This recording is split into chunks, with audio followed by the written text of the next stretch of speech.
তারপরে বিশ্বাস করবো, ঠিক কিনা? তাহলে এখন থেকে শুনলে বিশ্বাস করবেন। একজন এসে বললো, ভাইজান আপনার মেয়েরে দেখলাম আরেক ছেলের সাথে বাজারে ঘোরাফেরা করে, ওই রমজানের ঘটনা দেখলাম আপনার মেয়ে আরেক ছেলেরে নিয়ে মস্তি মস্তি করে। লোকের কথা বিশ্বাস করে বাসায় যে মেয়ের ছেলের মধ্যে ধরে মাইর, আইজো মার কাইলো মাইর, এরকম হইতে পারে না? হয়তো ওই লোক আপনার মেয়ের মতো দেখতে আরেক মেয়েকে দেখছে, এরকম হয় কিনা সমাজ? একজন এসে বললো, ভাই আপনি এখানে ভাবিরে তো দেখলাম ওই জায়গায় আরেক লোকের সাথে ঘোরাফেরা করতেছে, খবর রাখেন না? আপনি ঘটনা কি? আমার খেয়ে আমার করে আরেকজনের সাথে যে এই বাড়িতে যে হয়, কোনো কথা নেই। দেখবেন যে ছোট ছোট মারামারি থেকে এই ঘটনা অনেক সময় বিচ্ছেদ বা ডিভোর্স পর্যন্ত গড়ায়, ঠিক কিনা? ওই যে শোনা কথায় কেন আছে, ফাতা ভাই ওই চেক করেন না, হয়তো আপনার স্ত্রীর মতো দেখতে বা আপনার স্ত্রী যে জামা পরে, যে পোশাক পরে, এরকম পোশাক পরে আরেক নারীকে দেখছে, আপনার বউ নাই। আপনার মেয়ের ব্যাপারে যে তথ্য দিয়েছে এটা সঠিক নয়, সে আপনার মেয়ের মতো আরেকটা মেয়েকে দেখেছে, এসে আপনার কাছে বলে দিচ্ছে, আপনি বিশ্বাস করছেন। ভেজাল আছে না নাই? এই ভেজালগুলোকে থামানোর জন্য কোরআনে এই বিধানগুলো নাযিল করেছে কে? তাহলে ফরিদপুরের ভাইরা সমাজকে সুন্দর রাখার তথ্য একটা শুনলেই বিশ্বাস করবেন। সিলে কান নিয়ে গেছে শুনলেই সিলে পিছনে দৌড়, নাকি? কি করবেন? আগে কানে হাত দিয়ে দেখতে কান দুটো আসে না নাই, তারপরে সিলের পিছনে দৌড়। তাহলে এখন থেকে আমরা তথ্য একটা শুনলেই বিশ্বাস করব। তাহলে কি করবেন? বলতে হবে কি করবেন?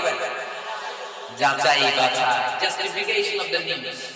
কোন নিউজ জাস্টিফিকেশন ছাড়া আমরা প্রচার করব, বিশ্বাস করব, শেয়ার করব না।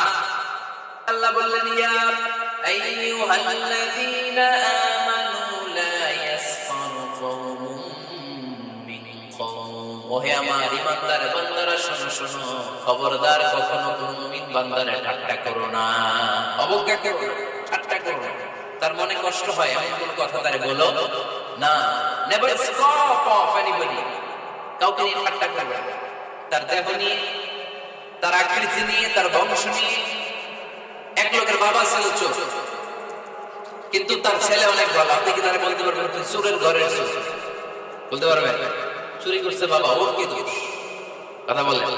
এগুলো কবিরা গুনাহ। আওয়াজ করে বলেন তো কি গুনাহ? কবিরা গুনাহ। কারো আকৃতি নিয়ে, আমার ফরিদপুরের কলিজার টুকরা যুবক ভাইরা, কারো আকৃতি নিয়ে কখনো অবজ্ঞা করবে না, তুচ্ছ জ্ঞান করবে না। এটা কবিরা গুনাহ, এটা আল্লাহ খুব অপছন্দ করেন। এর কারণ আকৃতিটা আমাদের হাতে নাই। আমাদের কারো নাক লম্বা, কারো খাটো, আমরা কেউ কালো, কেউ সাদা, আমরা কেউ স্মার্ট, কেউ অন্যরকম। তো এই যে আমাদের এক এক ধরনের আকৃতি, এটা কি আমি বানাইছি? আপনি বানাইছেন? দিছে কে? এজন্য কারো দেহের গঠন নিয়ে যদি আপনি অবজ্ঞা করেন, এটা পক্ষান্তরে আপনি স্রষ্টাকে নিয়ে অবজ্ঞা করবেন। কারো দেহের আকৃতি নিয়ে যদি আপনি তুচ্ছ করেন, তাকে তুচ্ছ করেননি, আমার রবকে আপনি তুচ্ছ করেছেন। চিল্লায় বলেন ঠিক কিনা? খবরদার, তুই কালো, তুই লম্বু, তুই মোটু, তুই কানা, তুই রোহিঙ্গা, আছে না নাই? ইদানিং ইদানিং এটা খুব চলে। এই রোহিঙ্গা নামটা আছে না? ফরিদপুরে এগুলো ঢুকে নাই না? আমাদের ওইদিকে দেখি কি অবস্থা, কারোর সাথে কেউ লাগলে তুই রোহিঙ্গা, কি আসছে এই গালি কবে আসছে? হ্যাঁ, অনেক ধরনের গালি। ঢাকায় আর একটা চলে পয়েন্টের বুথ, কি বলে? এই এগুলো আগে শুনে নেয়, রিসেন্ট এগুলো বলা শুরু করছে, পয়েন্টের বুথ, রোহিঙ্গা না। এগুলো বলে আপনি কাউকে অবজ্ঞা করতে পারবেন? পারবেন না। খবরদার, এটা কবিরা গুনাহ, এটা ছোট গুনাহ মনে করবেন না। কারণ আকৃতি নিয়ে তুচ্ছ করা যায় না, কারণ আকৃতি দান করেছে কে? ওয়াল্লাযী ইউসাউইরুকুম ফিল আরহামি কাইফা ইয়াশা, লা ইলাহা ইল্লা হুয়াল আজিজুল হাকীম। তিনি এমন সত্তা যিনি তোমাদের চেহারার অবয়ব দিয়েছেন, তোমাদের আকৃতি দান করেছেন যখন তোমরা মায়ের পেটের ভেতরে ছোট জোকের মতো ছিলা। মায়ের পেটের ভেতরে আমরা যখন সবাই এত ছোট, তখনই আমাদের চেহারার আকৃতি দিয়েছে কে? কে সুন্দর হবো, কে ছেলে হবো, কে মেয়ে হবো, কে মোটা হবো, কে চিকন হবো, আমার ইচ্ছা হয়েছে? আওয়াজ করে বলতে হবে, কার ইচ্ছায়? প্রত্যেকটা প্রত্যেককে যদি আল্লাহ প্রত্যেকের নিজের চেহারা ডিজাইন করতে দিতেন, আল্লাহ যদি বলতেন তোমার চেহারাটা কেমন হবে তুমি ডিজাইন করো, তাহলে আপনি আপনার কেমন বানাতেন? হ্যাঁ বলেন, ফরিদপুরের বাইরে বলেন সুন্দর করে বানাতেন, তাই না? সবচেয়ে স্মার্ট, সবচেয়ে সুন্দর করে আমি আমার চেহারাটা বানাতাম যদি আমাকে ডিজাইন করার সুযোগ দেওয়া হয়। কিন্তু এই সুযোগ তো আল্লাহ দেন নাই, ডিজাইন স্বয়ং করে দিয়েছেন কে? কোন নারীকে যদি আল্লাহ বলতে এই নারীরা তোমাদের চেহারা কার কেমন লাগে তোমরা বানাবো, প্রত্যেক নারী কি করতো? বিশ্ব সুন্দরী করে নিজেকে বানাতো, খুব ধরার মতো কোনো জায়গা সে নিজের জন্য রাখবেন না, ঠিক কিনা? কিন্তু এটা আল্লাহ দেন নাই, এই আকৃতিটা আমাদেরকে সরাসরি দান করেছেন কে? খবরদার, আমাদের অনেকে বিকলাঙ্গ, আমাদের অনেকের হাত ছোট পা বড়, দেখতে মোটা, কেউ চিকন কেউ কালো। খবরদার, কারণ আকৃতি নিয়ে কখনো কোন অবজ্ঞার সুরে ঠাট্টার সুরে কোনো কথা আমরা বলবো না। রাজি আছেন? সবাই রাজি আছেন? আল্লাহ রাসূল সাল্লাল্লাহু আলাইহি ওয়াসাল্লামের এক সাহাবী ছিল নাম ইবনে মাসউদ রাদিয়াল্লাহু তাআলা। ওনার পায়ের নলা ছিল কচ্চি, অস্বাভাবিক চিকন, স্বাভাবিক। তো উনিও এটা ঢেকে রাখতেন, দেখাতেন না কাউকে। একদিন উনি খেজুর পাড়ার জন্য খেজুর গাছে ওঠার পরে নিচ থেকে সাহাবারা পায়ের চিকন নলা দেখে সবাই হাসি, সবাই হেসে কোটি কোটি। বিশ্বনবী বললেন হেসো না, খবরদার, আমার ইবনে মাসউদের পায়ের চিকন নলা দেখে হেসো না। আমার ইবনে মাসউদের এই পায়ের চিকন নলা যদি মিজানের পাল্লায় উঠিয়ে দেওয়া হয়, কিয়ামতের দিন উহুদ পাহাড়ের চেয়ে ভারী হয়ে যাবে। খবরদার, আমার ইবনে মাসউদকে আমার আল্লাহ অনেক পছন্দ করে, তার পা চিকন দেখে তাকে তুচ্ছ করো না।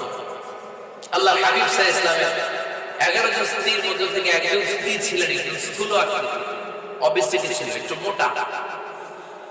ওনার নাম ছিল সাফিয়া রাদিয়াল্লাহু তাআলা আনহা।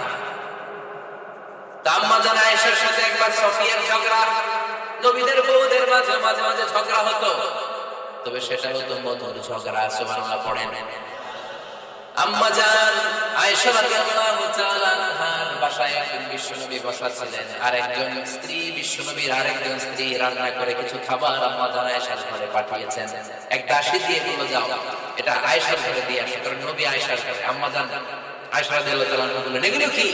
ওই দাসী বলে তরকারি। কে দিয়েছে? অমুক স্ত্রী। কেন দিয়েছে? আমি কি রান্না করতে পারি না? তোমরা রান্না তোমরা খাও।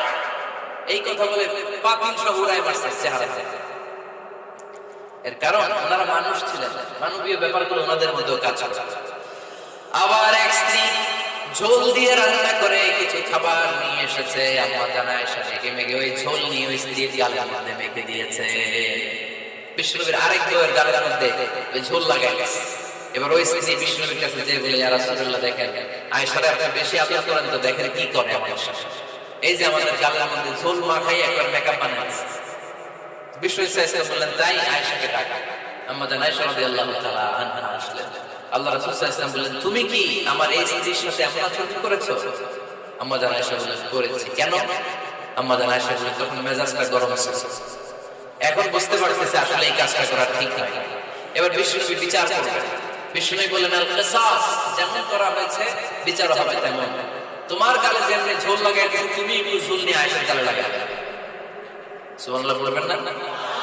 ওই স্ত্রীও কিছু ঝোল নিয়ে আম্মা জান আয়েশার গালে লাগাই দিল। এখন দুজনে হাসতেছে, বিশ্বনবীও হাসলেন, আরশের উপর থেকে খুশি হয়ে গেলেন কে?